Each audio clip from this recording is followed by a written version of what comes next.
Hello दोस्तों, स्वागत है आपका आपके अपने यूट्यूब चैनल स्टडी विद एजे में। इसमें आज की वीडियो में मैं आपके लिए लेकर के आया हूँ आपकी निपुण भारत अंकुर अभ्यास पुस्तिका, जो आपकी गणित विषय की है बच्चों, और कक्षा तीसरी के बच्चों के लिए आई हुई नई वर्कबुक है। और दोस्तों, आज की इस वीडियो में हम देखेंगे आपकी अध्याय 11, जिसमें सप्ताह 11 है, अध्याय 5 आकृतियों का आनंद। इसके बारे में जानेंगे, इसके प्रश्नों के उत्तर देखेंगे, कैसे आपको लिखना है। और दोस्तों, आपकी हिंदी, अंग्रेजी और पर्यावरण की वीडियो चैनल पे मैंने करवा दिया है, तो चैनल को सब्सक्राइब करके उन वीडियो को देखें, पढ़ें और समझें कि किस प्रकार से सारी चीज़ें मैंने उसमें आपको बताई है। आज की इस वीडियो में हम देखेंगे दोस्तों सप्ताह 11 दिवस 1 से 6 तक पूरा इसमें देखेंगे, जिसमें अध्याय 5 दिया है आकृतियों का आनंद। इसके बारे में जानेंगे, इसके प्रश्नों के उत्तर देखेंगे, कैसे आपको इसमें सारी चीज़ें लिखना है। तो चैनल को सब्सक्राइब करके इन वीडियोस को देखें, पढ़ें और समझें कि कैसे मैंने सारी चीज़ें इसमें आपको बताई है। आइए दोस्तों, देखते हैं इसमें सबसे पहला प्रश्न आपके लिए यहाँ दिया है। सही विकल्प चुनकर संबंधित घेरे को काला आपको करना है। तो यहाँ सबसे पहला प्रश्न है, दो बिंदुओं को मिलाने पर कौन सी आकृति बनती है। तो ये एक बिंदु है, ये एक बिंदु, इन दोनों बिंदुओं को हम मिलाएंगे तो क्या बनेगा, ये रेखाखंड बनेगा। तो इसमें ए नंबर सही उत्तर होगा दोस्तों, रेखाखंड। तो आपको प्रश्न नंबर एक पहला का ए नंबर लिखना है, रेखाखंड। इसके बाद आगे देखते हैं, प्रश्न नंबर दूसरा है, जिसमें लिखा है त्रिभुज बनाने के लिए न्यूनतम कितने बिंदुओं को मिलाना होता है। तो ये एक बिंदु, दो बिंदु और तीन बिंदु, इसको अपन मिलाएंगे ऐसे तो त्रिभुज बनेगा। इसलिए इसका सही उत्तर होगा बच्चों सी नंबर तीसरा। तो सी नंबर आपको यहाँ पर तीसरे में सही का निशान ऐसे लगाना है। आगे देखते हैं, यहाँ नोट लिखा है कि दी गई रंगोली को देखकर प्रश्न क्रमांक 3 से 6 तक के प्रश्न के उत्तर हमें देना है। अब यहाँ प्रश्न नंबर 3 में आपसे यहाँ पर पूछा है बच्चों कि दी गई रंगोली में कौन सी आकृति सबसे अधिक बार बनी है। तो दोस्तों, यहाँ पर जो वर्ग है, ये वर्ग जो है इस प्रकार से है ना, वर्ग ऐसे बना रहता है। तो ये वर्ग जो आकृति है, ये सबसे ज़्यादा बनी है। तो बी नंबर इसमें सही उत्तर हो जाएगा, वर्ग। चौथा प्रश्न पूछा है, रंगोली के बीच में कौन सी आकृति है। तो बीच में देखो क्या बना है, तो बीच में भी वर्ग बना है। तो सी नंबर इसका सही उत्तर होगा, वर्ग। और पांचवा पूछा है, रंगोली में घुमावदार रेखाओं से कौन सी आकृति बनी है। मतलब घुमावदार यानी ऐसे गोल। तो ये गोल आकृति क्या है, वृत्त है। तो इसमें डी नंबर सही उत्तर होगा, वृत्त। तो इस प्रकार आपको प्रश्न नंबर 5 तक ऐसे कंप्लीट करना है दोस्तों, और अपनी वर्कबुक में ऐसे लिखना है। आगे देखेंगे प्रश्न नंबर छठवा, और छठवें प्रश्न में आपके लिए यहाँ पर पूछा गया है कि रंगोली बनाने के लिए किन किन आकृतियों का उपयोग किया गया है। तो अभी हमने देखे, इसमें वर्ग, वृत्त और त्रिभुज तीनों का उपयोग हुआ है। तो इस प्रकार से आप लिखेंगे वर्ग, वृत्त और त्रिभुज। तो ऐसे आपको प्रश्न नंबर 6 में लिखना है दोस्तों, और कंप्लीट करना है। सातवां प्रश्न देखते हैं, इसमें सातवां प्रश्न पूछा है, क्या आपने रंगोली बनाई है, यदि हाँ तो उनमें आपने कौन कौन सी आकृति बनाई है। तो जब हम रंगोली बनाए हैं तो उसमें हमने क्या क्या बनाए, जैसे त्रिभुज बनाते हैं, आयत बनाते हैं, वर्ग बनाते हैं, वृत्त बनाते हैं। तो ये सब चीज़ें बनाते हैं। तो प्रश्न नंबर 7 में आप इस प्रकार से लिखेंगे और ऐसे कंप्लीट करेंगे। आठवां प्रश्न देखते हैं, प्रश्न 8 में आपसे यहाँ पूछा है, आकृतियों त्रिभुज, वृत्त और आयत का उपयोग करके अपने मनपसंद की रंगोली बनाना है। तो यहाँ पर आपको दोस्तों एक रंगोली बनाना है, जिसमें आपको यानी त्रिभुज भी होना चाहिए, वर्ग भी होना चाहिए और वृत्त भी, जैसे यहाँ पर ऊपर बना है ना। इस प्रकार से आप कोई भी रंगोली यहाँ पर चित्र बनाएंगे प्रश्न नंबर 8 में, और इसे आपको ऐसे कंप्लीट करना है दोस्तों।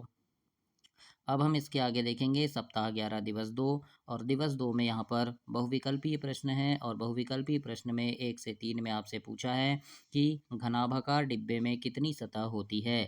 तो घनाभाकार जो डिब्बा होता है दोस्तों, उसमें 6 सतह होती है। तो बी नंबर इसमें सही उत्तर होगा, 6। दूसरा प्रश्न है, आयत में कितनी भुजाएं होती है। तो आयत में दोस्तों 4 भुजाएं होती है। तो डी नंबर इसमें सही उत्तर हो जाएगा, 4। तीसरा प्रश्न है, टेलीविज़न की सतह कैसी होती है।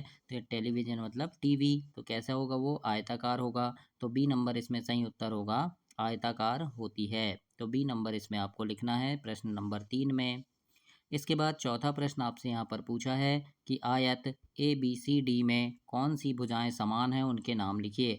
तो देखो, ए बी और डी सी समान है, तो हम लिख देंगे ए बी बराबर डी सी। और ए डी और बी सी समान है, तो हम लिख देंगे ए डी बराबर बी सी। इस प्रकार से आपको प्रश्न नंबर 4 में लिखना है बच्चों और ऐसे कंप्लीट करना है। इसके बाद देखते हैं प्रश्न नंबर 5वां है और 5वें प्रश्न में पूछा है अपने परिवेश यानी आसपास से 3 आयताकार वस्तुओं के नाम लिखना है। तो लिखेंगे जैसे टेबल, टेलीविज़न और कंपास। ये आयत के जैसे हैं, आयत मतलब लंबाई ज़्यादा और चौड़ाई कम, है ना? तो इस प्रकार से आपको ऐसे इस आकार की कौन-कौन सी वस्तुएँ होती है, टेबल भी होता है, टेलीविज़न भी और कंपास भी। तो इस प्रकार से आपको 3 नाम ऐसे लिख देना है और ऐसे कंप्लीट करना है अपनी वर्कबुक में। छठवां प्रश्न देखेंगे किसी आयताकार वस्तु को बीच से काटने पर कितने आयत बनेंगे। तो ये आयताकार वस्तु है, इसको हम ऐसे बीच से काट देंगे तो कितने आयत बन रहे हैं, 2 आयत बनेंगे। तो प्रश्न नंबर 6 में आप लिखेंगे 2। तो ऐसे आप इसे कंप्लीट करेंगे। अब हम देखते हैं प्रश्न नंबर 7वां और इसमें लिखा है आयत में कितनी भुजाएं और कोने होते हैं। तो आयत में दोस्तों 4 भुजाएं होती है और 4 कोने होते हैं। तो लिख देंगे 4 भुजाएं और 4 कोने होते हैं। आठवां प्रश्न है किसी घनाभाकार डिब्बे की सतहों को अलग अलग करने पर कितने आयताकार टुकड़े प्राप्त होंगे। तो लिखेंगे 6 टुकड़े प्राप्त होंगे, है ना? कोई भी घनाभाकार डिब्बे हैं उनकी सतह को हम अलग करेंगे, मतलब जैसे ये बॉक्स है, कोई बॉक्स है, उस बॉक्स के पूरे यानी इसको अलग कर दिए, इसको अलग, है ना? इस प्रकार से ये डिब्बा बना है, इसके सभी भाग को अलग अलग करेंगे तो कितने कितने भाग मिलेंगे, 6 भाग मिलेंगे। तो इस प्रकार से हम लिखेंगे 6 टुकड़े प्राप्त होंगे। तो ऐसे आपको प्रश्न नंबर 8 में लिखना है और कंप्लीट करना है दोस्तों।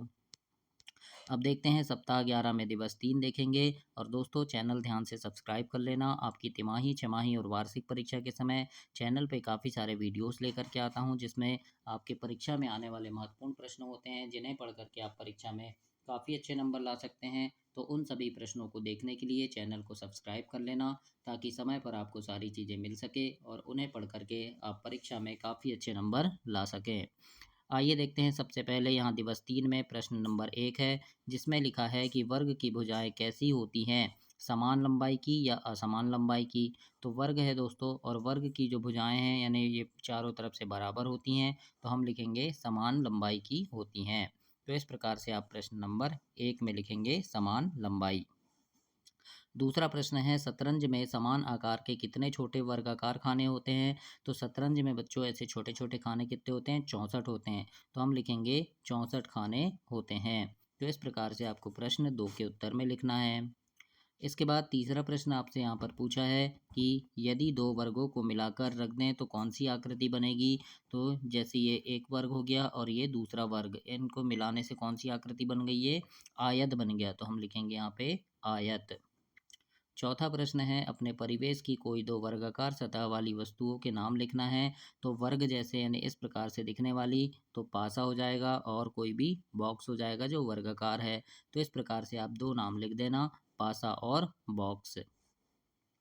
अगला देखते हैं प्रश्न नंबर 5 और 5वें प्रश्न में यहाँ आपसे पूछा है कि वर्ग में खालिस्तान समान भुजाएं होती है। तो लिखेंगे 4 समान भुजाएं होती है जबकि आयत में 2 भुजाएं समान होती हैं, है ना? वर्ग में कितनी होती है, 4 भुजा समान होगी और आयत में 2 भुजाएं समान होती हैं।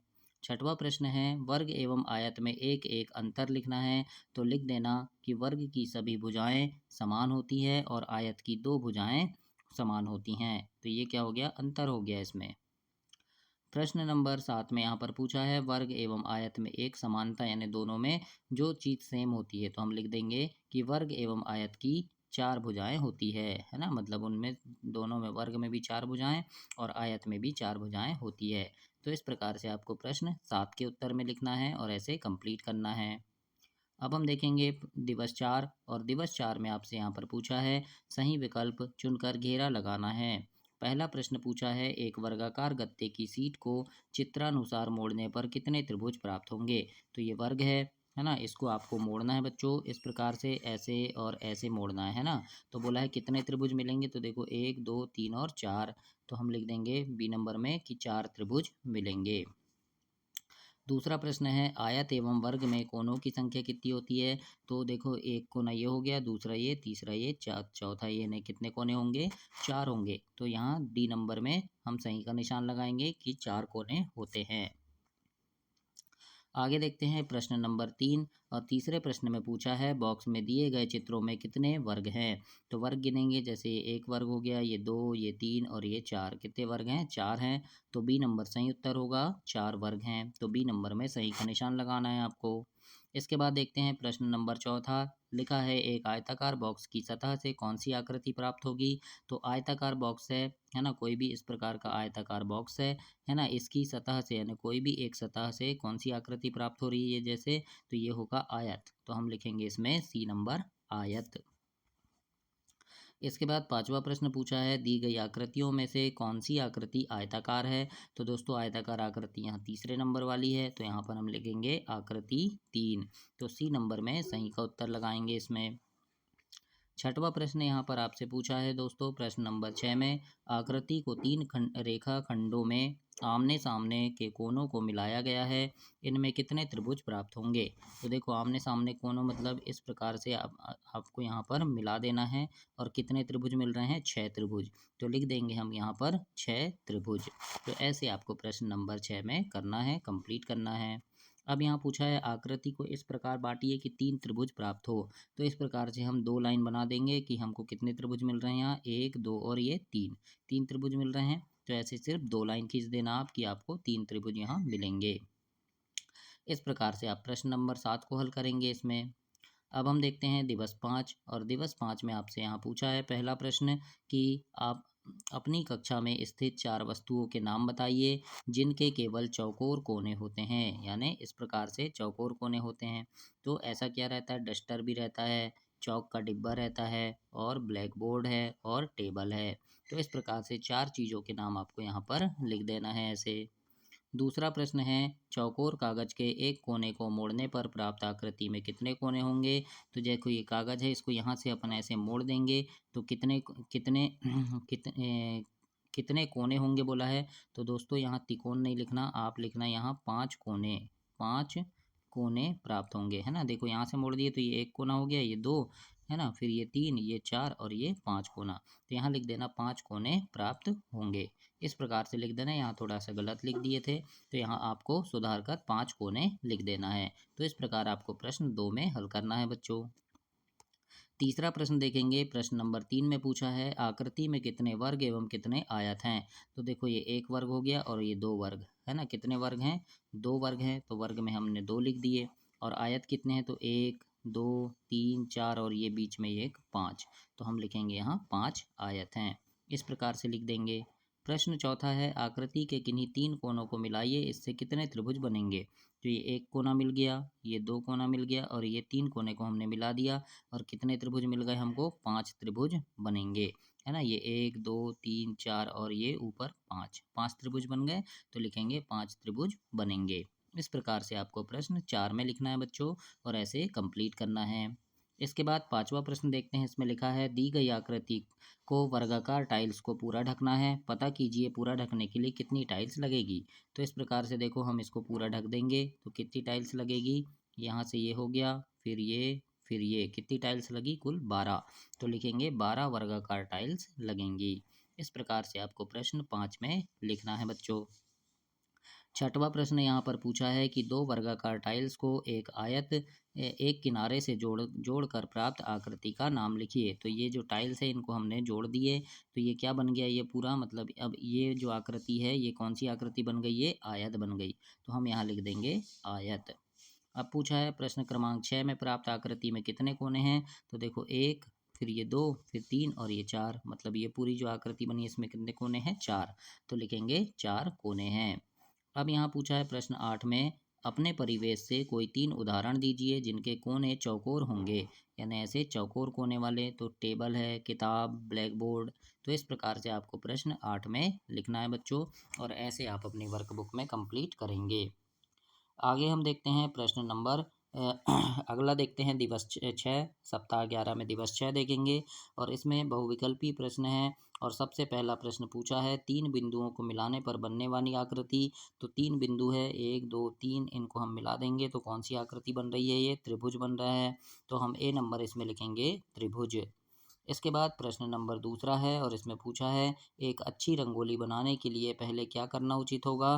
तो इसमें ए नंबर सही उत्तर होगा दोस्तों। समान दूरी पर बिंदु अंकित करना ये सही होगा। तो इस प्रकार से आपको प्रश्न दूसरा का ए नंबर सही लिखना है। तीसरा प्रश्न है, वर्ग एवं आयत में क्या अंतर होता है? तो दोस्तों वर्ग की चारों भुजाएं समान होती है, जबकि आयत की आमने सामने की भुजाएं समान होती है। तो ये इसमें होता है।